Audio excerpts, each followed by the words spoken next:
Hi, I'm Catherine Llewellyn, the host of the podcast. You can find out all about Truth and Transcendence on truthandtranscendence.com. And you can find out all about me on beingspace.world, where you will find my online coaching offering as well as my UK-based workshops. The Freedom of Spirit workshop for liberation and empowerment, the Pellower Radical Shift in Consciousness workshop for spiritual expansion, and transformational coaching for exploring the mind-body-spirit connection on the expansive path. You can also support the podcast by actually making a donation. I hope you enjoy the show. Welcome to Truth and Transcendence. You can find all our episodes on truthandtranscendence.com. So today I'm delighted to welcome Abby Beale to the show to talk about caring for others. Abby believes that homeopathy is the coolest medicine on the planet. I'm also a fan. She became interested in homeopathy over 25 years ago when her 16-month-old son got permanent relief from repeated ear infections. And you can find Abby on homeopathyhealings.com, where you'll find out all about what she's doing and also about her wonderful new book that's just come out. So, Abby, thank you so much for coming on the show. Oh, such a pleasure. Thanks for having me, Catherine. Thank you. Excellent. So, I've already said I love homeopathy as well. And I was very interested when we met on the pre-call and we were talking about what's been a kind of constant theme for you in your life, but which also does kind of dovetail in with your work with homeopathy, and that theme being caring for others. So would you like to share with us the origin of your connection with caring for others? Can you remember when that first became something that was important for you? So where I thought it was and where my mother thought it was were two different things. So for me, I think caring for others, I've always been somebody that was concerned or interested or sensitive to people around me. And if I saw that there was something going on, I immediately wanted to jump in and see if I could help or, provide some assistance. And then when I had kids, of course, you care for others, you care for your own children. And so that was a big part of, like the mama instinct going in. But when I started studying homeopathy after that incident with my son after he was 16 months old, it was probably about 2 or 3 more years later where I finally jumped in a little bit more into homeopathy. And I talked to my mom about it. She was actually the one who had shared the idea of a homeopath with me when my son was 16 months old. She had gotten into natural healing later in life. And she was like, "Well, that makes so much sense." And I said, "What do you mean, Mom? What do you mean?" She said, "You've always been somebody that cared for others. Even from the time you were really little, you were always, helping other kids, you were helping the adults, you were always, just taking care of people." I was like, "Really? I didn't really know that?" She said, "Oh, yeah." She said, "This is like a perfect profession for you." I said, "Why didn't you tell me that earlier?" Because I was in a whole nother profession that, I cared for others, but not the same way. And so it was kind of like, well, now that makes sense. Thank you very much. So now I do care, maybe too much, but I do care a lot for my clients and my family. I'm very inclusive with all of that. So I think it's been kind of in two stages. One is when I had kids, but maybe before from my mom. Yeah, yeah. So perhaps your mother helped you to contextualize something about you that had always been there, but you hadn't been Yeah, conscious of. correct. Yeah. I mean, I think that's often the case, isn't it? Where people get a piece of feedback about something that's wonderful about them that they were Mm, completely unconscious of. mm. Perhaps because it was so natural for them, maybe. And didn't even occur to me that that was like a strength Yeah. of mine. So, But it yeah. was obviously something that was important to you. Obviously, it was something that was kind of how you did, how you did you, as people say. I do think that we as a human race don't necessarily, as a whole, take good care of ourselves. And so there has to be others that take care of us. You think of people in assisted living or nursing homes or hospitals. And so there's always going to be somebody, not always, but we hope there's going to be, someone out there who's going to care for us in the way that we need to be cared for. But ultimately, we have to begin with caring for ourselves. You can't, I mean, women especially will always care for other people because that's who they are. Some of them to their own detriment, where they care so much for others, their mother, their kids, if they're teachers, it's their students, it's whoever it is, to such a fault that they don't spend time on themselves. So therefore they could be possibly overweight, they could be unexercised, they could be, sleep deprived, they could be stressed, they could have high blood pressure. It's because they're doing so much for everyone else, but they're not doing for themselves. And so there has to be, in my personal opinion, a huge balance. Like, for example, this morning, here it's, 9 o'clock when we started. And I was like, okay, I got up and I'm like, I need to do something for me, for my self care. Now, 9 is a little earlier for me to start work. I usually start at 10 because I work from 10 to 6 typically. And so I usually work out in the morning, or I'll go swimming, I'll go for a walk, I'll do yoga, something. So I went for a walk this morning. I was just like, get yourself up and do something to care for yourself because you're going to be sitting a lot today. And so those are the things that just make life better when you do those things. And then now I have more energy to care for others. Yes. So when did you learn that about the importance of caring for yourself? As a mom, when I was stressed and doing so much for my kids and not getting what I needed, uh, I remember it started actually when I was thinking, like, my husband and I, we love each other. We've been married 32 years. I've known him 38 years now. But when we first were together and we had our kids, it was like, you know, we were living parallel lives, but they were rarely intersecting because it was always about the kids. And I realized that what I needed was my relationship with him also. And so it became clear as my kids were still young that we needed a date night. We needed a date night just so that we could, and to go somewhere where they don't have crayons on the menu for kids. And there isn't And one of these cages in the corner full of coloured balls that the that's kids right. play in. Correct. Right. And doesn't serve food on paper plates and, things like that. Mm. And so it became really clear that spending time with him was part of my self-care because I needed to have just our time together. And it really helped our relationship a lot, a real lot. And so we're still together, which is lovely. And then it became clear, well, you know what? I could really use a massage. I could get a massage every couple of months or 3 months. I'm worth it. So then that started there. And then it was like, well, maybe I need to do some yoga. And so I tried that. It came in, slowly, but it became very clear that if I didn't do it, my stress would go higher. Yeah. So when I listen to you, I think, I wonder how many of us know that information about Mhm. that it's important to look after ourselves and realize that we're getting stressed and realize that we need to look after ourselves, but we don't do anything about it. Mm. So was there something different about you or about the situation or something which helped you to make that switch? That is a great question because I have an answer for that. Oh, really? I do. So in my past career, I was a speed reading expert, and I also then added into that time management, email management, and work-life balance. So those were the things that I was doing workshops on and teaching about. And so when people would say, you have your kids, you have your business, how do you have time to go to yoga class? How do you have time to go swimming? How do you have time? I put it in my calendar, period. If I didn't put that date with myself in the calendar, I wouldn't do it because it wouldn't have occurred to me. But if it was in my calendar, like 9 o'clock yoga class, I would typically go. Once in a while, I would say, okay, that's superfluous compared to what's going on in my life right now. But most of the time, I planned it. So that's how I did it. And I've said that to people. You're not going to do it unless you plan it. If you just think, oh, yeah, I'm going to think about it, well, you'll always be thinking about it. You're not going to be doing it. Yeah. So putting it in for me, the left brain me, I have a left brain and a right brain, but the left brain me was just put it there. And then I have to do it. And there was a podcast I listened to, trying to remember whose it was.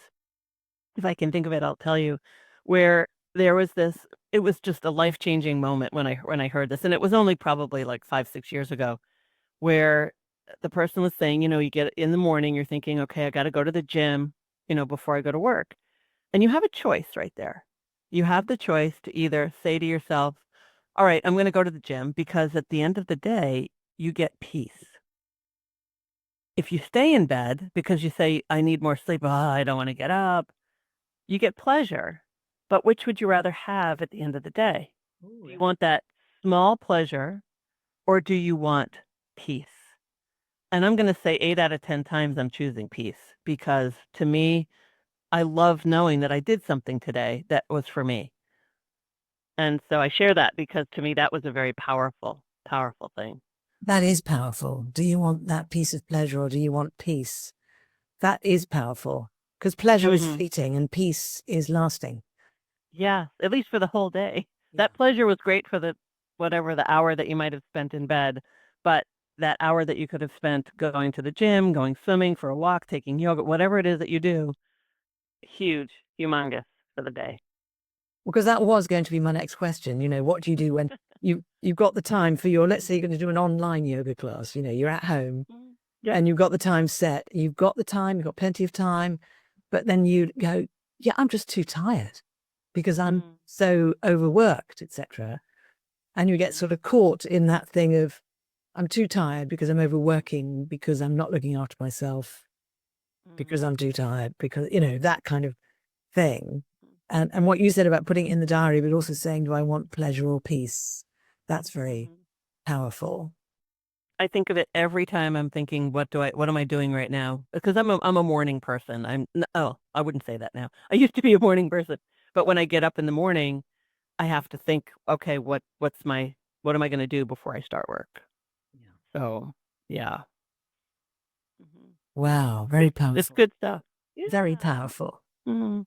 So Yeah. you were a And natural carer for others from a child, but you didn't realize it until your mother told you. Um, but at some point, right. you became more conscious of this through parenthood, really, I think you were saying, weren't you? Mhm. So Yeah. tell us more of the story of no, actually, before I ask you about that, Mm. do you have any insights for those of us who would like to care for others more? Not because we don't care about them, but because we don't feel like we're very good at caring for them. 'Cause Mhm. as a distinction, you know, Mhm. as a sort of lifelong natural, um, what's the word? Veteran of that particular theme. Yes. That makes me Yes. sound like a Mhm. middle-aged ex-military person. Um, Mm. because that there's everybody cares about people, don't they?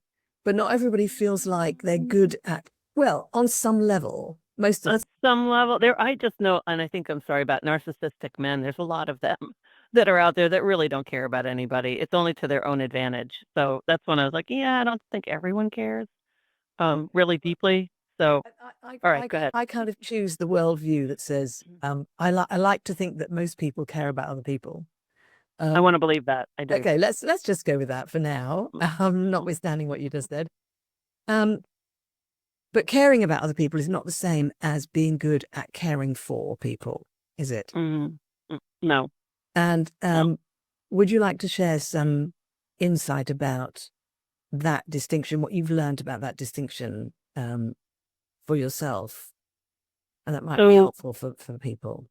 I think I don't know where I get this from, but I've always been someone that if I see, and it's not always, but there are people who are in stores, people who are your cashiers, people that are stocking shelves. I really, most of the time, kind of just go out of my way to say, "Hi, how are you? How's your day going?" Just that's a kind of a taking care of in a way, in a strange way. And I was thinking about, and I'm trying to remember the author of this book called Holy Moments. Have you heard of it? I know I have not. Okay, I'm just gonna do a quick look up because he has these books. They're free. People can order them on for free by Matthew Kelly. It's the handbook for the rest of your life. It's called Holy Moments by Matthew Kelly. And in that book, it's a free book. He gives five for free. You just pay for shipping. he basically just says, if you can tell 3 people about the idea of doing good deeds for others, and those 3 people tell 3 more people, and those 3 people tell 3 more people, we can really make an effect on how people treat each other when they just do good deeds. So it could be giving a barista at your local coffee shop just an extra dollar, even though your coffee was only $3. Give them a dollar, something like that. Or, pay for somebody, pay it forward, pay for someone behind you in the grocery store, or um, smile at somebody and thank them for their service, or in the airport bathrooms. These poor, I call poor women that are always, they're working hard, they're scrubbing the toilets, keeping the floors clean. I'll go out of my way and go, "Thank you. Thank you very much." And they look at me like, "Oh, you're welcome." They're like so surprised. And so that's in a way a taking care, and I feel so good when I do that. On another point, you don't have to take them into your home and feed them and bathe them and all that to take care of someone. I have a neighbor, she's now 98. Our community, our neighborhood, in effect, kind of helps watch over her. Her kids come every, quarter or so to check on her, but she lives alone, cleans her house. She's 98. I'll go every 2 or 3 weeks with a cup of coffee and a donut for her, and we'll sit and we'll chat for an hour because that's what's most important for her. And she loves that I do that, and not everyone in the neighborhood does that. And I do it because I enjoy it. And I know that it helped her. It helped her in her life. And what's an hour for me to sit with her with a cup of coffee? It's lovely. And I hear Holocaust stories because that's where she came from, was the Holocaust. Wow. And it's just like, I don't know. To me, it's like it's not the world is important for me, but it's also important for others, and I can make an effect at times for others. Beautiful. That just sort of squashes one of the myths, I think, that some of us have, that if you are going to be caring for other people, you've got to literally clean their kitchen, scrub their toilet, and then you have to wash and lay out the body when they pass. Mm. And you have to call all their relatives and, you know, Mm. kind of.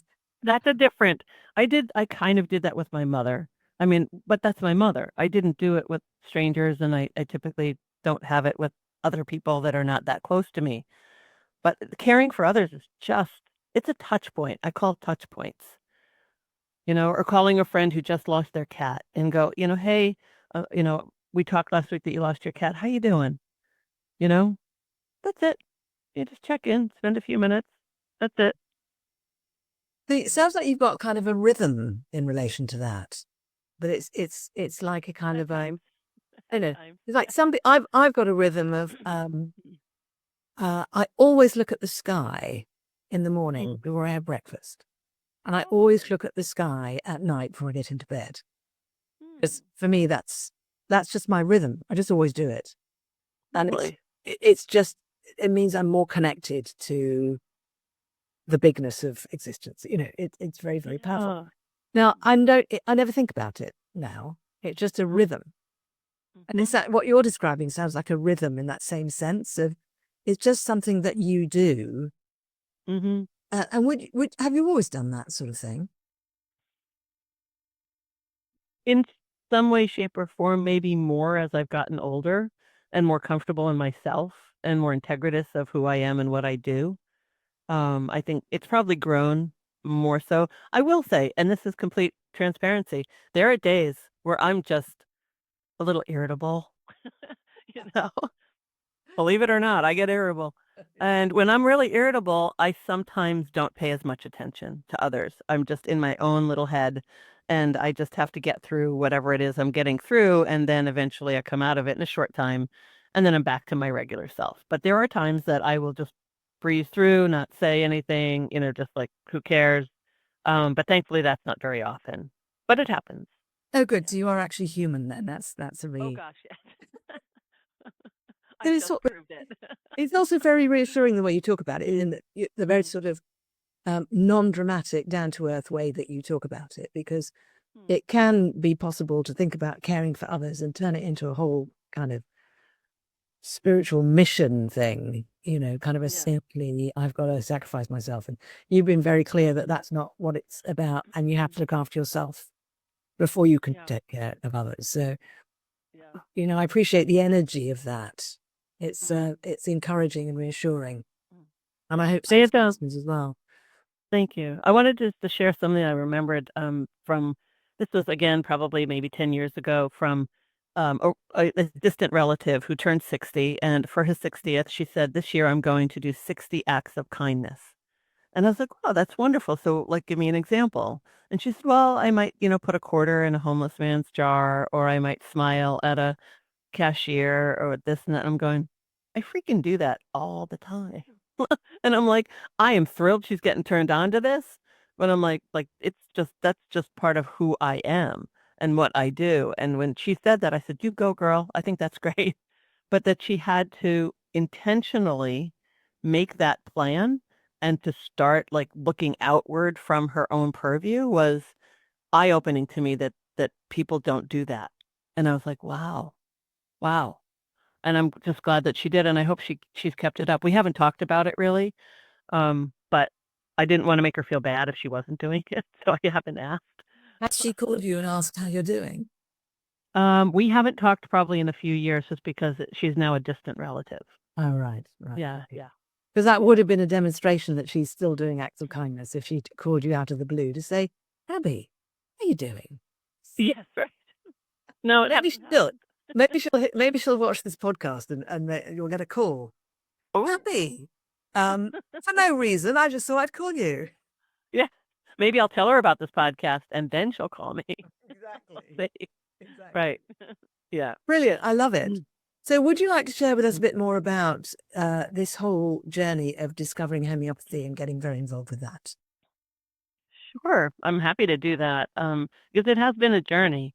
Like I said, it is a second career for me, and I'm actually very happy to say I was 35 plus years as a speed reading expert. I've got books out in the world, and it was only about a week ago that I unplugged my website, I unplugged my online course, and I have basically now become I mean, I was, but completely full-time homeopath, full-time author of a homeopathic book, and I no longer do that business. I'm still a speed reader, but I no longer do that business, and it just feels so amazing. But I started studying in 2003, and we're now in 2025.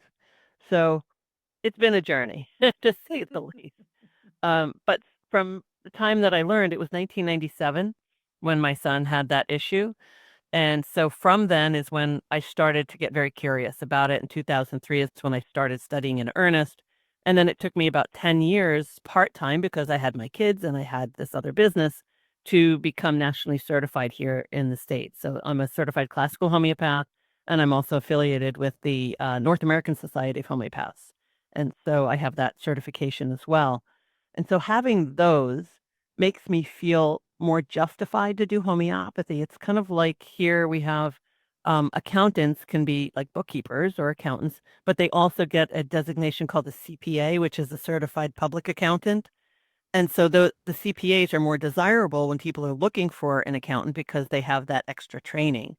And I wanted to make sure that if someone was looking for a homeopath, they didn't just get a homeopath, they got one that got the extra training. And so I had spent the time and energy to get that certification. Right. And right. And so I did that by 2013. And so I've been practicing, started more part-time than it is now, but started more part-time. And then now here we are in 2025, and I'm still doing it. So it's 12 years of practice, full-time, more full-time. Fantastic. Well, good for you. I think homeopathy is amazing. My little story with, I've got two little stories with homeopathy. One was my cat, who at the age of 13 or 14 was diagnosed at the vet with kidney disease. And they said, oh, she's got a few months, maybe a couple of years. So this was early 2020. So I said, thank you very much. Can I please have the blood results? And called the homeopathic vet. And we had a Zoom, wow. him and me and the Okay. cat. She was asymptomatic at the time. And he said, right, no, give her these remedies. And it's now 2025, 5 years later. And nobody can tell that she has anything wrong with her at all. She's extremely Wow. healthy and her coat's good. She's not underweight or anything. Is she on any medication at all? No, she's just on these homeopathic remedies. Oh, that's beautiful. She's, Beautiful. Yeah. Wow. because the vet said there actually isn't a medication for it. All there is painkillers, appetite inducers. And I thought none of those sound healthy to me. Yeah. So, and the other one, at one time in my life, I used to get headaches, stress headaches, Mm. and everyone coming up with advice on what you're supposed to do. But in the end, I thought there's got to be a homeopathic remedy for this. I did some There research. is.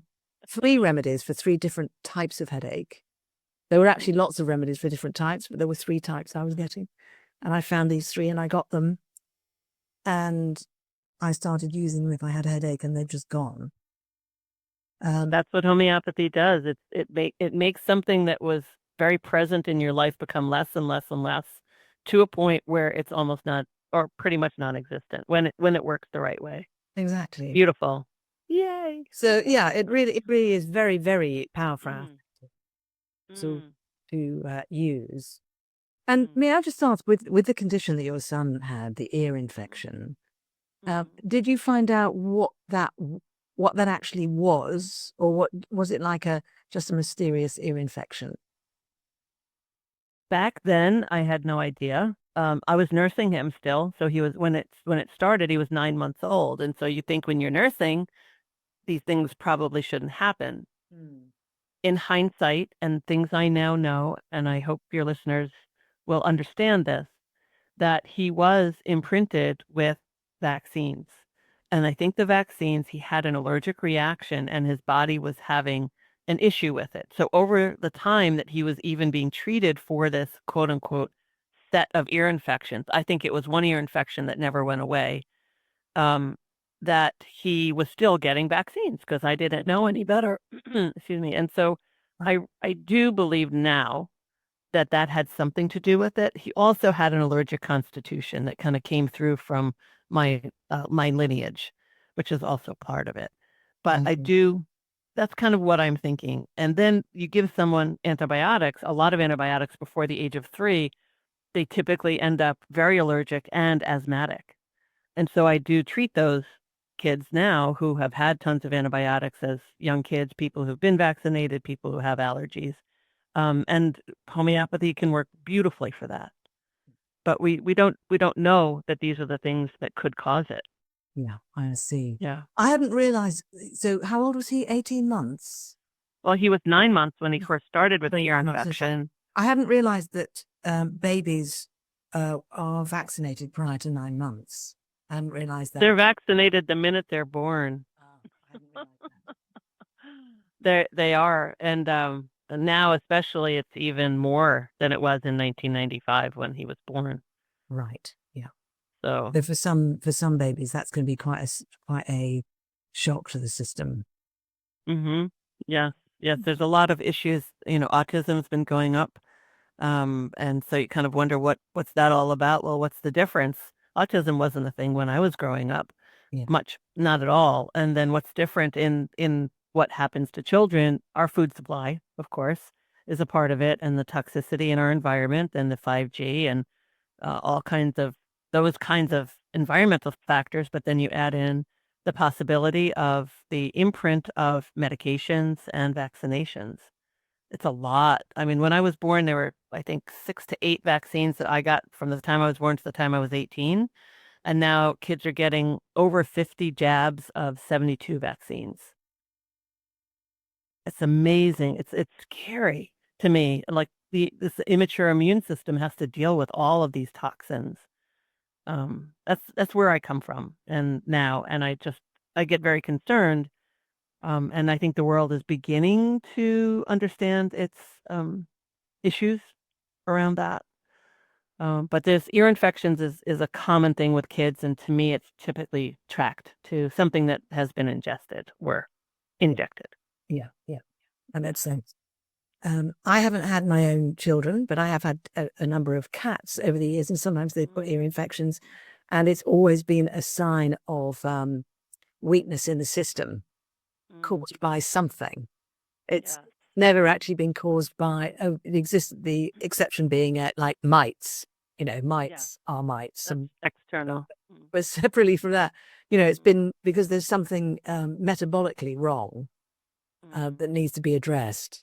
It's not Right. just a local thing, like Mm, you cut your hand and you put a plaster on it. It's a systemic issue. yes. And I think you're absolutely right. So do you get a lot of parents coming to you with young children suffering from different conditions and wanting to look for a different way of treating them? I would say yes. So I don't have a quote unquote specialty per se. I think it's really more exciting to kind of take what comes at me. I have noticed since I started practicing, what has come at me has become much deeper in pathology than, and maybe it's because God knows I'm ready for it because I've been studying and learning and, upping my game with this. But it just seems like there's a lot of stuff out there, especially with kids. There's something called PANS and PANDAS. I'm not sure if you're familiar with that. Oh, no. It's they are basically a result of strep throat with children and or the resulting antibiotic treatment that goes with it. All of a sudden, kids can turn to very obsessive compulsive behaviors, rage filled. They become very different human beings. Excuse me, after they've had strep and antibiotics. And so parents don't know this. They don't know what's happening, but all they know is their kid is having behavioral problems. They're getting frequent infections and they don't know what to do. Excuse me. So yeah, so people do come because they heard that homeopathy can help. And and a lot of times for me with me it's more referral business because someone, mom who said, "Oh, my kid got help, with Abby and so maybe you should have your son or daughter or whatever maybe go talk to her too." And so it's really kind of nice how that little network works because, moms know other moms with similar issues with their kids. So, yeah. Mm. Yeah, Great. so Well, we good for yeah. you. Thank goodness for that. I think that's absolutely wonderful.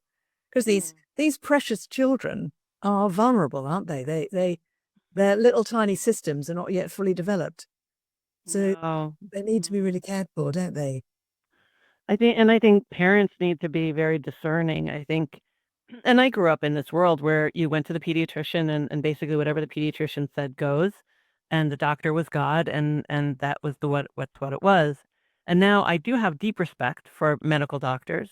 I also have empathy for them right now because it's a very different time since COVID Mm. where they've had to practice. I think it's very difficult, with the constraints of insurance companies and the hospitals and their practices, and they've gone into, group practices. It's just, I don't know how they do it. I do, as I said, deep respect for them. However, I also think that we as the patients and moms and dads and others who care for others need to be discerning and to look into, when someone says, "Here, I think you should have this vaccine," or "I think you should have this medication. I think it's good for you." Like, go do your research. What's the side effect of this thing if you do take this thing? How easy is it to get off of it? What are the long-term effects? And what happens if I don't do it? And is there something else like homeopathy or naturopathy or acupuncture or osteopathy or something that could help the situation that's not going to permanently affect how my body operates? So it kind of has to work complementary. I wish the medical community would look at all of us in a more complementary way. We look at them complementary, but they don't look at us that way. Yeah. Wow. Well, Mm. fascinating stuff. Fascinating stuff. And I'm just thrilled to hear what you're doing over there. And I can imagine your particular kind of vibe. I could imagine if I had an ailing child, you'd be Mm. exactly the sort of person I want to bring them to. I mean, I care. I do care. I do love the results that I can get. It's not all the time. I mean, I like to think it's like the 80-20 rule. 80% of the people I do have, significant advances with in their health, and there's still 20% that could baffle me. And then I go talking with other homeopaths and we work together and we try to figure it out. So it's like an 80-20, and I don't know many other professions that could say that they help 80% of the people they work with, Mm. So I'm happy. I wish it was 90 or 95 or closer to 100, but, it's a pretty good shot with homeopathic medicine, I think. Exactly. Well, also, if they spent a bit of time with you, Abby, even if the Mm. remedies didn't fix the problem, they will have had a little kind of emotional being cared for moment, which might then support Mm, them to go and find the thing that will fix the issue, mm. maybe. So I think that's always I think another so. a nice thing to keep in mind. So I I'd like to move agree. on to Sure. a slightly different question, which is a different angle. So if we think there's a lot going on in the world, and right now, especially in the US, there's a lot of happy people, a lot of unhappy people. Yes. It's Don't ask me which side I'm on. not a chance. I'm in the middle right now, and I just keep going. I just I'm keep just going to going. assume that you Keep care swimming. about everybody, right? Yeah. So Mhm. be careful, everybody. Um, Yeah. you've got a particular angle around caring for others, supporting others, doing the little things that make a difference. Is there something you'd like to say to the people who are out there trying to be part of the solution? You know, they might be leaders, they might be trying to be leaders in their own lives, they might be community organizers, they might be parents. Is there something you'd like to say to um, people who are trying to be part of the solution in relation to some of what we've talked about today? I'm thrilled that there are people that want to be part of the solution and have the energy to do it. I would give a cautionary note about burnout because there is so much to deal with right now, and people are very challenged by how much there is to do. And so I think, again, the self-care is so important. I mean, it's one thing to have a mission and a passion and a caring, of what you're doing and wanting to help the world. But I also think you have to take care of yourself first. Like there was this adage as a mom, if mom's not happy, no one's happy. And that's true. It's so true is that if I'm happier, then the rest of the world can be happier, or at least in my world that I'm in. And or at least I'm happy so I can bring other people in with me if they're not happy. So just a cautionary tale about making sure you care for yourself as you're trying to care for your passions and the things that you have a cause about. Right. Well, I'm personally taking that one on board right now because I Oh, know I could personally do that more. So really? Okay. I think I'm not terrible, but one goes up and down with Mm. proper attention on these things. And so for me, that sort of reminder is incredibly helpful. And, I'd like to encourage the listeners to really take that on because it's so easy to get into a habit of not doing that Yeah. and Yeah. just, as you say, choosing the pleasure instead of the peace. Yeah. So let's remind people where to find you, which is homeopathyhealings.com. And before you go, Abby, and I could very happily keep talking to you for hours, but we promise not to try and cover everything today in a 3-hour episode. Okay. We've talked Thank about you. quite a lot today. Has there been a favorite part of our conversation today for you? I think just the way that the questions that you ask, and they are challenging, and just I'm amazed how things just rolled out of my mouth without me really thinking about what I was saying. Like, maybe I shouldn't have said that, but it is what it is, and this is who I am, and so I am grateful for your questions. So yeah, I'm going to say that was the best part. Is I do love questions. So I'm always one asking questions as a homeopath. That you have to be great at asking questions. So when someone asks me questions and they're really thought provoking, I'm like, I love it. It's great. Brilliant. Well, I loved all your answers, so have no concern about how to say the wrong thing. um, Thank you.